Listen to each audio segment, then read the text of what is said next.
Here the cutter, strike one. What's up, guys? I thought since I didn't do a trade deadline video yesterday, I would do one today. And just talk the Braves overall. Obviously, getting our 69th win to start the season is big time. Hold on one second. Let me try to cancel the other one.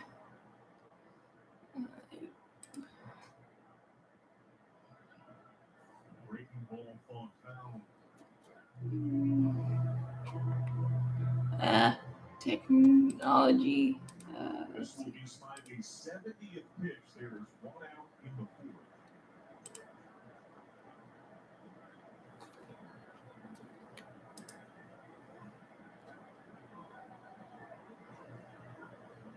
And the violation that brings the count full. Violation on Smiley.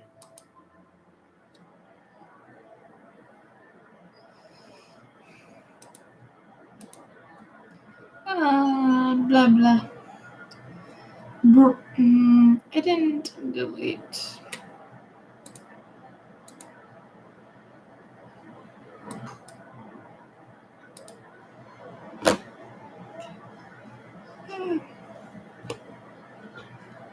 Well, this is another indication of how Encarnacion's trying to see the ball right now. And he's had some really good at-bats beyond the hits these last few games.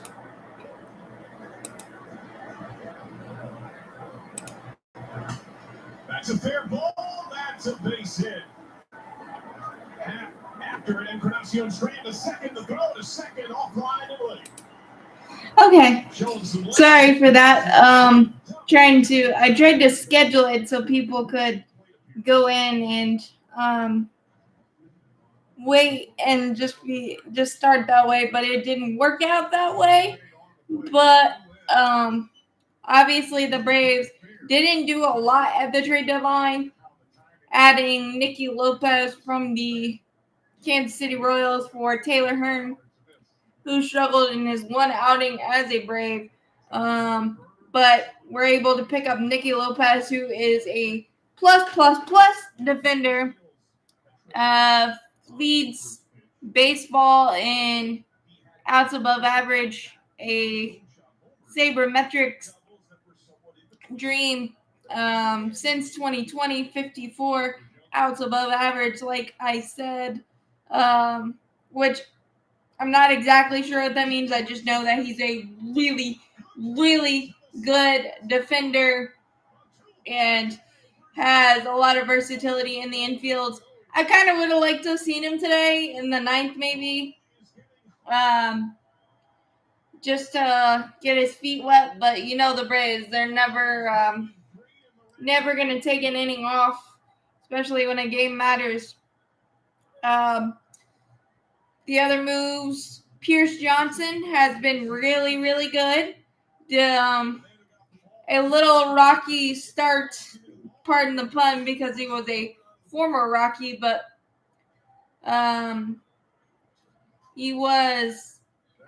he had a little bit of a rocky outing to begin in Boston, trying to clean up some Strider mess, even though it wasn't a bad pitch to Turner. They gave up the double. There was a infield dribbler that Ozzie couldn't handle. That would have been a double play, so not exactly the greatest start for Pierce, but has been phenomenal in his 3 appearances since. A lot of strikeouts. That curveball is super, super nasty. I think we found ourselves one there. Also, adding left-hander Brad Hand. It's a good depth piece because we are used to. Your Nationals are playing some spoiler. Brad Hand, 35 innings postseason experience. He's been dominant against been dominant against lefties, hasn't given up a homer to lefties, been really good. And getting out of Colorado, we've seen what that's done for Pierce Johnson, even though Pierce Johnson had solid numbers at Coors, and so did Brad Hand, but that always is a good thing. And you can, Dylan Lee is working his way back. He's been throwing bullpens and things, so he's closer to a rehab start or rehab stint. Minter back-to-back days look really sharp against the Angels. Him coming back, so left-handed depth, and gives Snit more options in terms of lengthening the bullpen and what you do. And Jesse Chavez is coming back as well, and Joe Jimenez on his amazing streak, like he has, and Kirby Yates doing his thing. I mean, it's a hodgepodge of relievers. Iggy has been absolutely nasty. Raisel Iglesias. It's a hodgepodge of relievers, but I like the options, the depth, and Brad Hand brings you that and allows him for many different things. Obviously, you probably want to keep him specialized to lefties, which I know you can't necessarily do because of the 3-batter minimum, but I think the ability to pick your spots with Brad Hand is going to be key as well.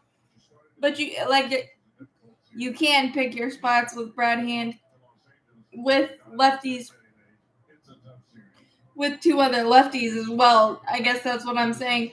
Long-winded way of saying that. I think that we could have added a starter, and obviously AA had something cooking at the very buzzer of the deadline, much like we did the Raisel Iglesias trade last year at the buzzer. But obviously we're never going to know what that is or was, but you got Max Fried coming back on Friday, Kyle Wright working his way back as well, and Yanni Chirinos has done some really, really good things since coming today, giving us 5 solid. The line was a little skewed when Tonkin missed the bag on the double play, but most strikeouts he's had in a game since 2021, 5, and obviously the offense doing what it's doing. It's kind of unexplainable, the offense up and down the lineup, but I do appreciate Alex Anthopoulos' transparency and understanding that everything you do or don't do is a risk, but he trusts the training staff. He trusts the work that Max Fried and Kyle Wright have put in. And let's be honest, our farm system is thin. So if we were to make a big move for a rental starter, would it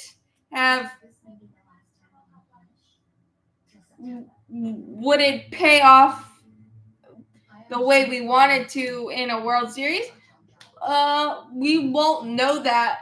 But if it doesn't, and then you have to use all those prospects, then your farm system's even thinner, and who knows what happens there. So the weight of everything, and usually Alex Anthopoulos is very future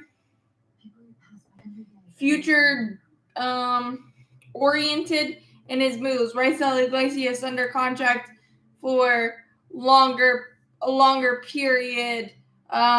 Last year, Eddie Rosario under contract for a little longer.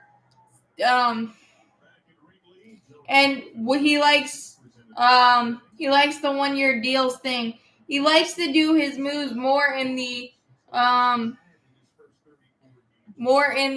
season, it feels like, than the trade deadline.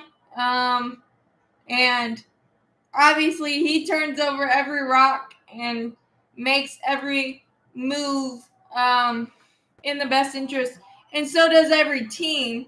But it just feels like he's playing chess and others are playing checkers at times, and to the ability to get Sean Murphy this offseason. Thank you, Joseph. Sean Murphy this offseason, signed him to extension. And then even though Twitter tells me that Charlie Morton's been bad, but his season this year has been really, really solid. I mean, some starts pulling teeth, but that's for everybody. And I feel like not getting a starter at the trade deadline, who knows if it'll matter, but you've got Bryce Elder that's done something, had a career year. Now Giolito got braved big time. And that was Giolito's a rental and gave up two of the best prospects that the Angels do have. So again, risk versus reward and future versus now is a delicate balance. And I think Alex Anthopoulos did a fantastic job and has done a fantastic job of evaluating the roster and understanding that Max Fried and Kyle Wright are on their way back, and Max Fried is going to start Friday. And to trust his staff and the medicals and the work that both Kyle and all our injured guys have put in to get back. That's important too, and that probably put an interesting spin on the trade deadline, because if he knew that Max Fried was going to be out longer, then he definitely would have pulled the trigger on a trade. And he said yesterday that he wouldn't have been afraid to do it with they would have just gone to a 6-man rotation. So he wasn't afraid to do it, but nothing materialized. Although I am very curious to see what the trade that he almost made was.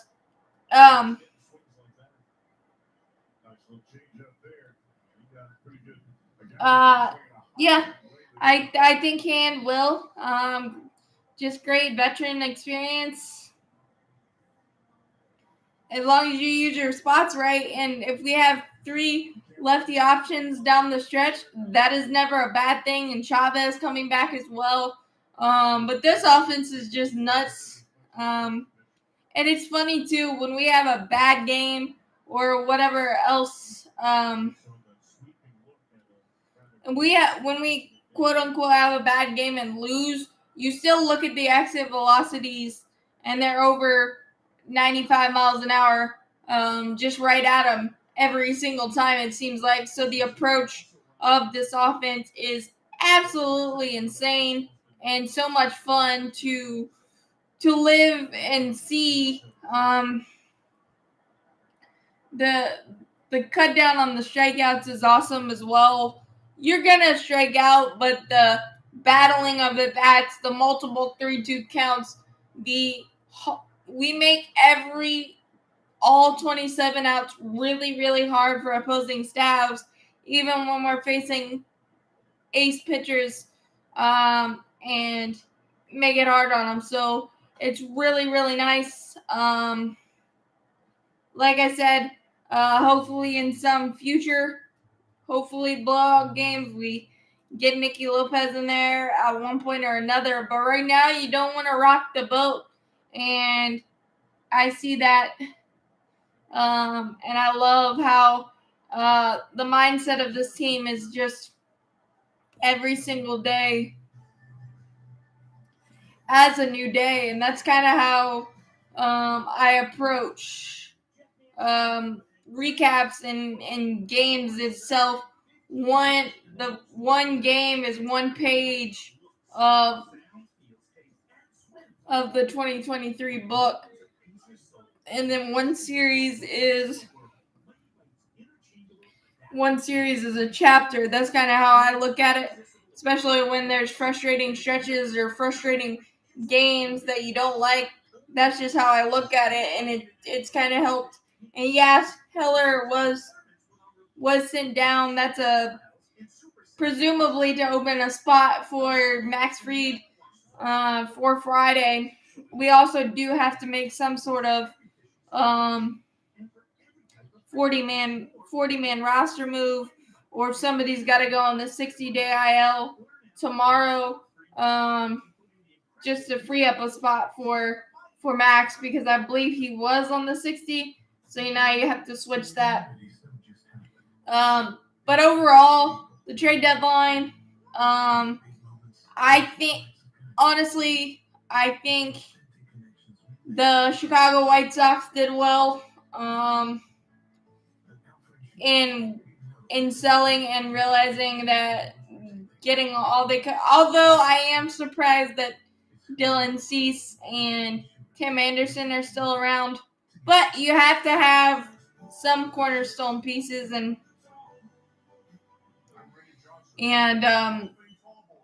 but I was a little surprised that Jake Burger went to the Marlins. It obviously hasn't really helped so far. But I think they did a nice job, especially the Graveman trade, getting Houston's 5th prospect catcher Cody Lee, I believe is his name. So I think that was good. So I like what the White Sox did. Yeah, Hendricks having Tommy John, he just can't catch a break, but that guy has a heart of gold, and he's the ultimate competitor. So I'm sure he'll be back.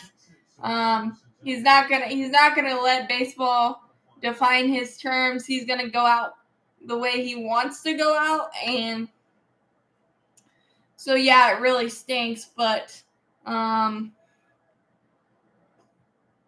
is what it is. The Guardians really confused me. Not that Aaron Savali, he is their ace, with Shane Bieber out with a elbow issue or forearm issue, and he had a year more of control, I believe. So that was a little confusing. They did get really good prospect number 4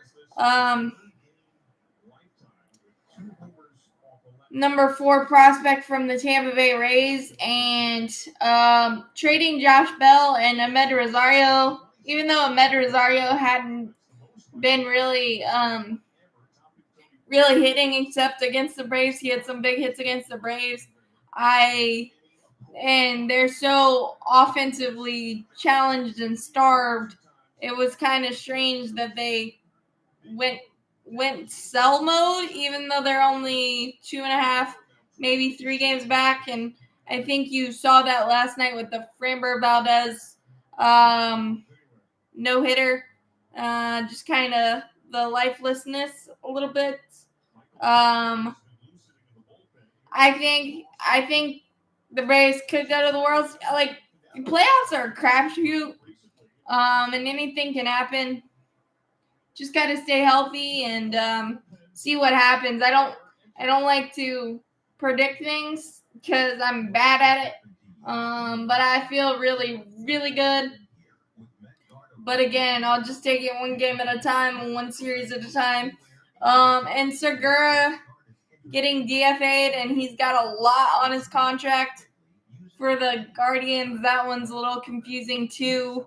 But also the Twins.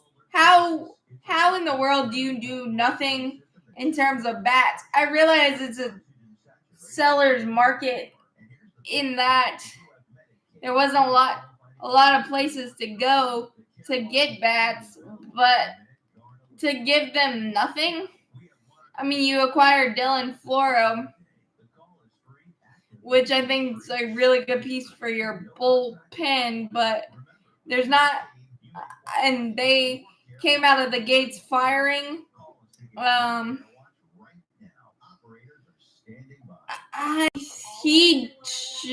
Mike Trout will be back for the Angels. I think he just took dry swings on the field in the Brave series, so maybe in a week or two, maybe, I'm not sure.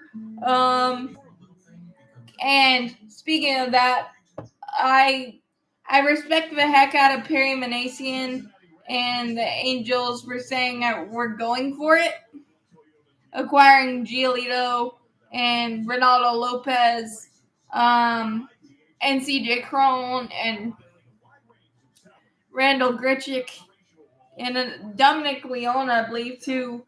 I appreciate that they're going for it, but I don't think that will do. Thanks. Will do. Thanks for your support, especially being a Nats fan and all that. But I think I respect the heck out of it, but it hasn't necessarily gone to plan with us winning the series today. Giolito getting lit up, which he's not the first starter to get lit up by the Braves lineup, but losing 2 out of 3 and then barely escaping a sweep of the Toronto Blue Jays, who are ahead of them in the wild card. They've got to start stringing W's together because it could get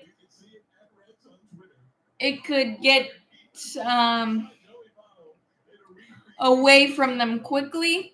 And Olsen, yes, is on another planet right now. He got more of the Shohei Ohtani treatment than Shohei Ohtani himself. So that was fantastic. You know things are going well when that's happening. And Money Mike is on a tear right now too. And when the 8-9 are going the way they're going and Ronald's doing what he's doing. No, Ohtani did not homer against us. I think he had 5 singles, a couple of walks, but we did a nice job of limiting him. He absolutely scorched his singles, but we didn't make too many mistakes against him. And it was fantastic. Also, I think an underrated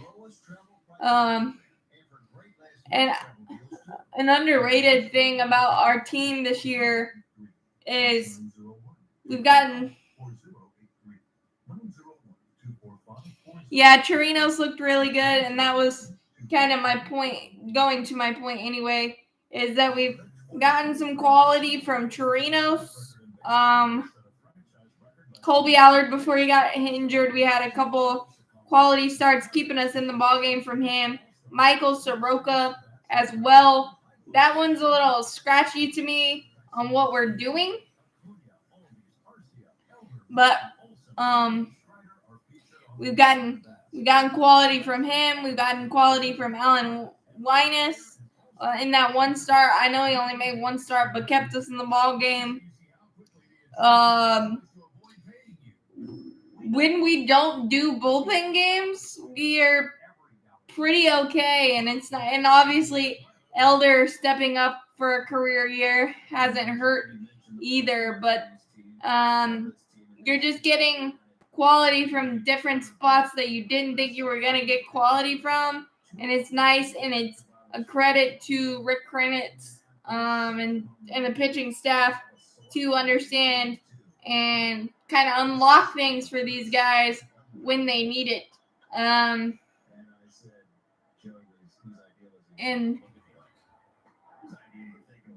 Spencer Strider going through that rough patch and kind of getting it back.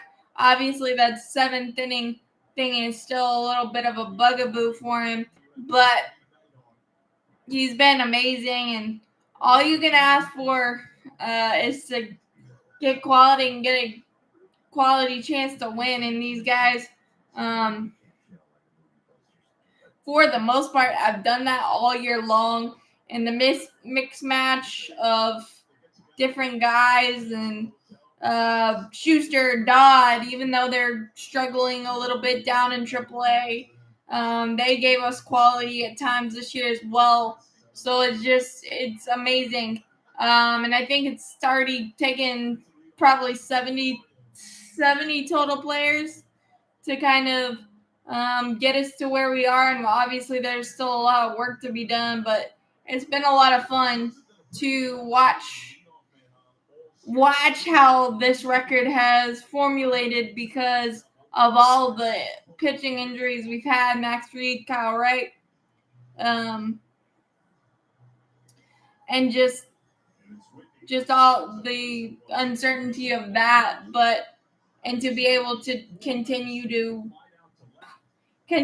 find guys and give us quality, that has been amazing. And it's I just wanted to shout out Rick Kranitz on that.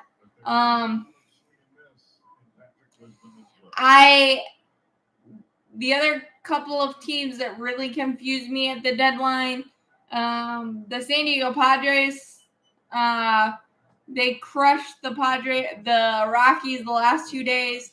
I'm surprised that the Rockies have any players to play still, just because they cleaned house, which was a nice thing for them to hopefully maybe start streaming toward the right direction. But some of those contracts and some of those players that they let walk out the door is still head scratching, but they did what they could there. And the San Diego Padres buying is a little odd to me, and they could make a push because you've got a lot of names there.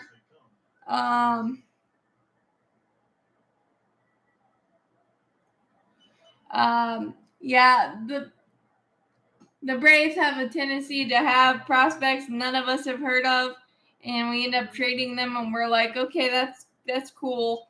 So that's the magic of the Braves in that realm too. But I mean, the Padres have the names.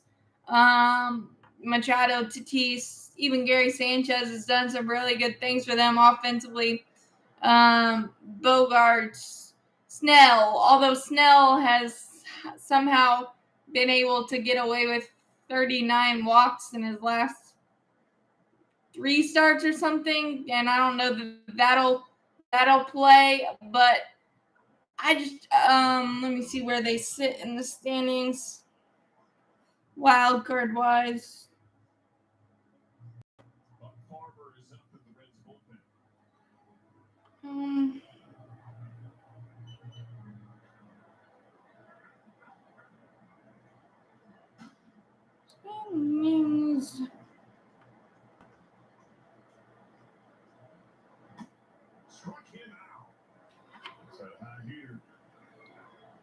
One, 2, 3.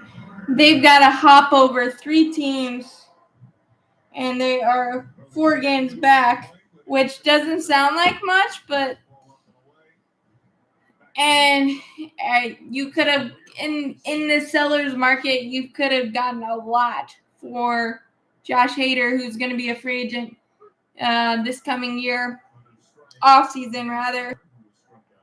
And Blake Snell the same. I think you could have escalated the reset and kind of changed the dynamic of the postseason, or of their roster quicker, because they've not been afraid to trade prospects, and obviously some of those have been great acquisitions and some of it backfired. So it's a little confusing to me that they are buying, because you got to jump 4 teams, and just because they're kind of weird in that they sweep the Texas Rangers, but then they're 0-10 in extra innings. Some of the stats that you look at for the San Diego Padres don't equal postseason and postseason success. Obviously, the Braves and Phillies are contrary tales that if you get in, anything can happen. And if the Padres are able to do that, that's good for them. But I feel like they just missed an opportunity. The Yankees make absolutely no sense to me, but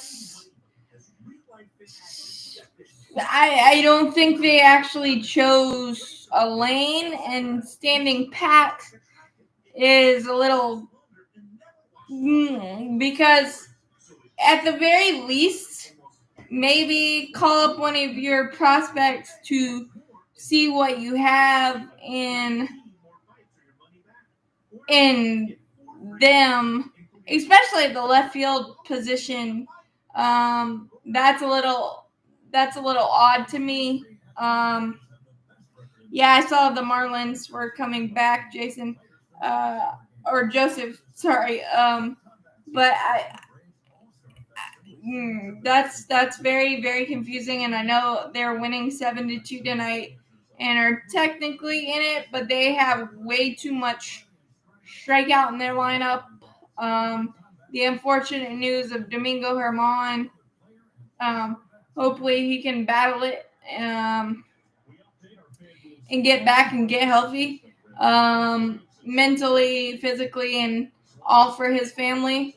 So it's just kind of hits keep on coming for the Yankees, and I think they would have been a better off to choose a lane. And that they kind of stood pat was strange. But that's all I'll say there.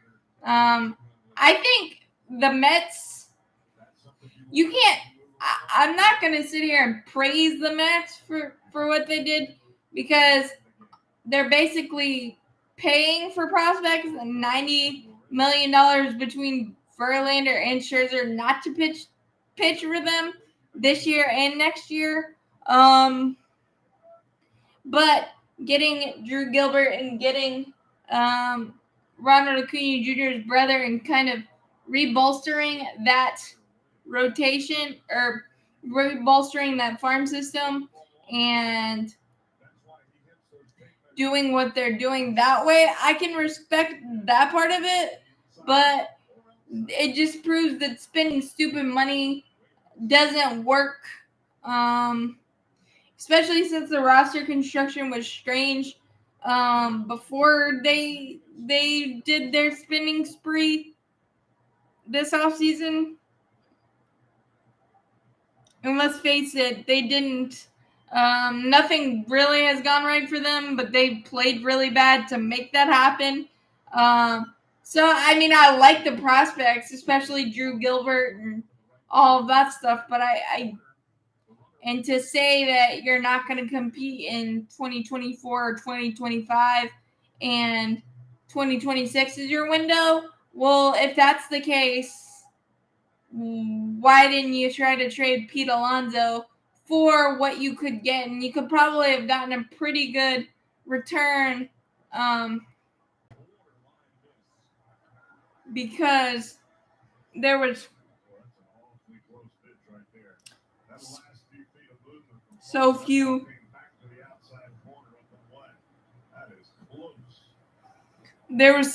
bats out on the market. Excuse me. I don't get that, and I don't get that in the deals for the most part they weren't able to add pitching. And as of right now, Kodai Senga is their ace, a rookie. I don't think they could have traded Lindor with that contract. $341 is hard to fathom there, but they probably could have entertained it, but they would have had to eat a lot more money. And thank God Steve Cohen is a money tree, because having multiple players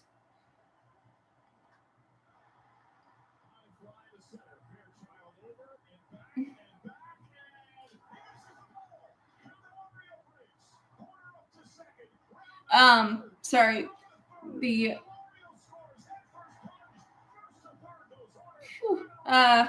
the wind is blowing out in Wrigley right now. Yeah, I think because Kodai Senga is now technically your ace, and he's been really good this year. But I would honestly, after trading Scherzer, I would honestly hung on to Verlander if you could have, because you have to have a cornerstone in your rotation, and right now I don't see it, unless there's something in the minor leagues I'm not sure to see, or any of that. I'm not sure, but yeah. But I mean, the Astros giving up Drew Gilbert and that other number 4 prospect, that's a huge haul for Verlander, who's not going to punch Father Time in the face as much or longer, because he's almost 40. And Max Scherzer hasn't been Max Scherzer this year. I like it for Houston more, because I think Max Scherzer hasn't been able to move the needle for several teams. Recently, the Dodgers, the Mets, obviously he didn't. So that's a little iffy, for sure.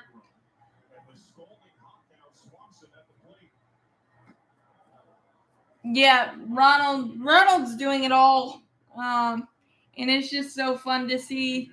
25 homers, 50 steals right now, and I think he's 3 away from 100 runs scored, which that in itself is insane as well. What he does defensively, what he does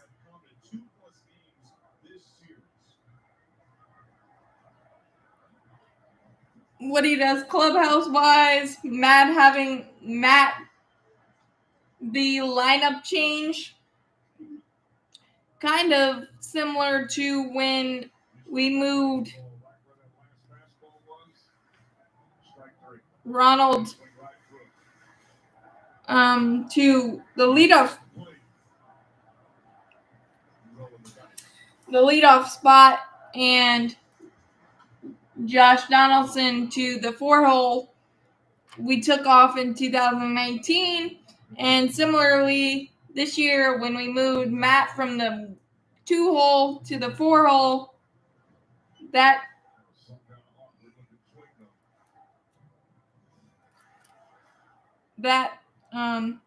worked out big time.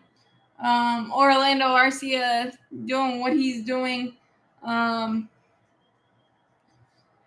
It's really insane, to be honest, where we sit right now. Like I said, given the rotation injuries, the bullpen influx early on because Iggy was out, and kind of keeping your head above water there, and then getting Iggy back, and then losing Minter, Chavez, Nick Anderson as well. I mean, you could say what you want about that record, and you look at the record, a lot of things have gone right, but if you look at it with a fine-tooth comb, it's insane that it's gone as well as it has, just because everything that hasn't gone right and according to plan. I mean, we had Schuster and Dodd start in our starting rotation to begin the year, 2 rookies, and we started off 14-14 at home, and then we kind of took off, and it hasn't stopped, and I don't think it's going to. And if it continues to blow out in Wrigley, these games are going to be insanely fun. Probably not for Rick Kranitz and the pitchers, but I'm gonna be really excited to watch that. I was kind of disappointed in Detroit's trade deadline as well. I guess I'm just gonna dump on the Central, not on purpose, but and nothing against Eduardo Rodriguez, because the Tigers and his agent, the Tigers allowed his agent to negotiate the no trade clause, and him not wanting to go to the Dodgers because of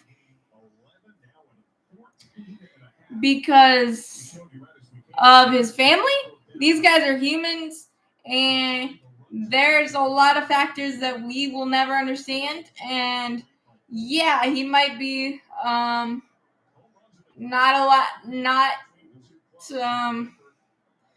giving himself a chance to win a ring, but sometimes family is more important. But I am shocked that they weren't able to find another partner, because Eduardo Rodriguez's value is about as high as it was gonna be. And the fact of the matter is, he can opt out of his contract this offseason as well.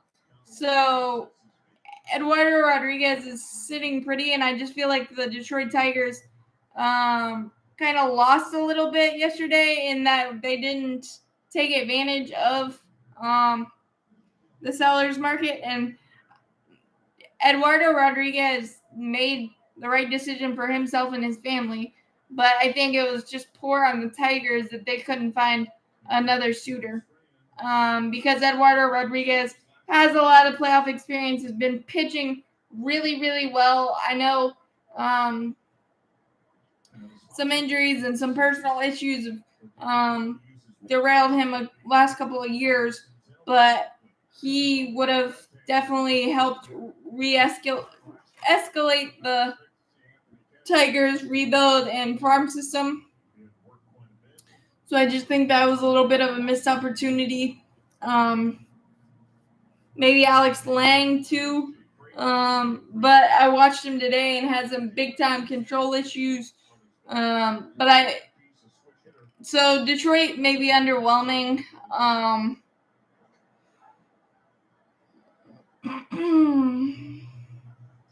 And Jorge Soler torturing the Phillies, a story like no other. So that's nice. Always love Soler. Some other.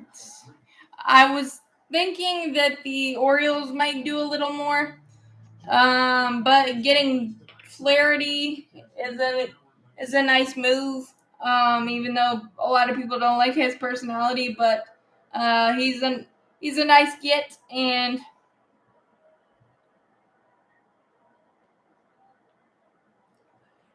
definitely will help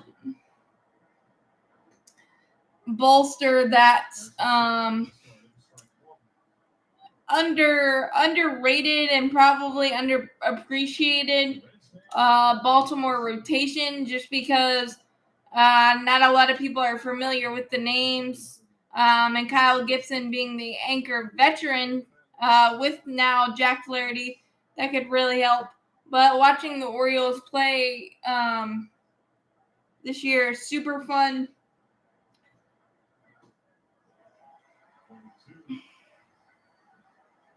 And it was a really tough series when we played them, a nip and tuck series.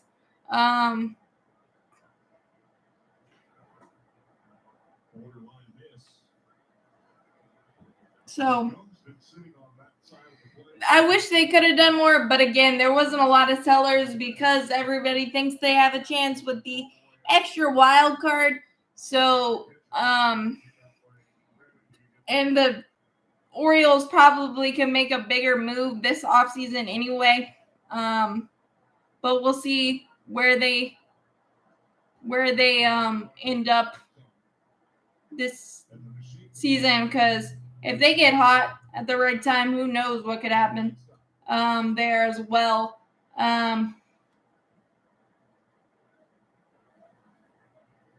So maybe a little underwhelming for them in terms of possibilities, I guess, but no worries there because they're still in a really good spot. The Reds, they've got, I just talked about Flaherty to the Orioles. Makes sense. The Reds could have used starting pitching, but they're also getting Hunter Green and some other guys back from injury, a little bit like the Braves and Max Fried and Kyle Wright. They did get lefty Sam Moll from the Oakland A's, so there's a thing, and that's nice for them. I just don't know if they'll have enough pitching, and because it's so young and so inexperienced and a lot more innings on the arms than they are used to, but they're a scary team if they get in as well. It's going to be a fun, insane stretch to the wild card that is going to be really fun to watch. Yeah, Charlie Culberson just can't quit us and can't quit baseball. And you got to love that he loves baseball that much for that. But I just don't, it's very unlikely that he will get more than that one at bat unless we clinch and just do some things there. But we'll always love Charlie, always, and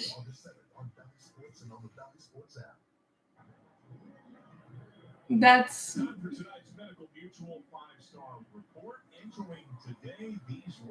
And there's another thing with the Reds, so many appearances for their bullpen. 5, 1, 2, 3, 4 of the top 5 Reds relievers lead in appearances, so that'll tell you how much their starting rotation has struggled. But again, the prices were so much heftier than usual because there wasn't a lot of sellers. Phillies getting Michael Lorenzen is goodish, but with only 83 strikeouts and going to Citizens Bank Small Park, I don't know. Rodolfo Castro from the Pirates for Bailey Falter. So that's a nice utility piece and probably a little bit better than Josh Harrison, who struggled this year for him. So that's a little bit, but nobody actually blew away the trade deadline in terms of biggish moves other than the Rangers.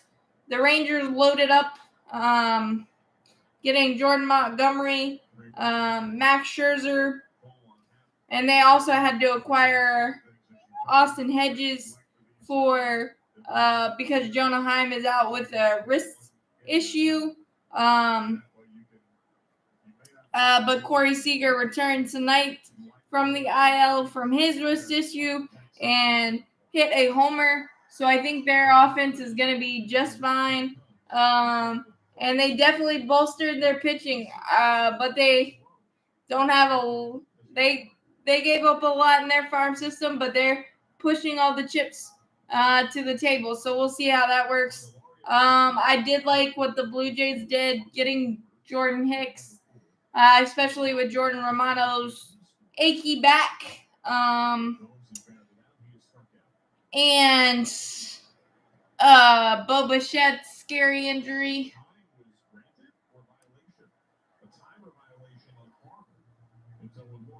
What was I saying? With And Bo Bichette with his scary injury, looks like they avoided disaster there, but he did go on the 10-day IL with that. So getting Paul DeJong, just a change of scenery for him, will probably be very, very crucial. But I think that's pretty much all the huge moves that were made.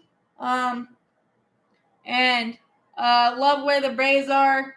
And yeah, the Framber Valdez no hitter, because Framber is amazing. But as always, go Braves, champions forever. Thanks for hanging out. I know it was only an hour, but gonna go play some Harry Potter and enjoy the off day. And I'll do some videos tomorrow, especially the top class with Cass. And it'll be fun to see the 3 stars I pick in that one. But as always, go Braves, champions forever. Thanks for hanging out, Joseph. As always, go Braves.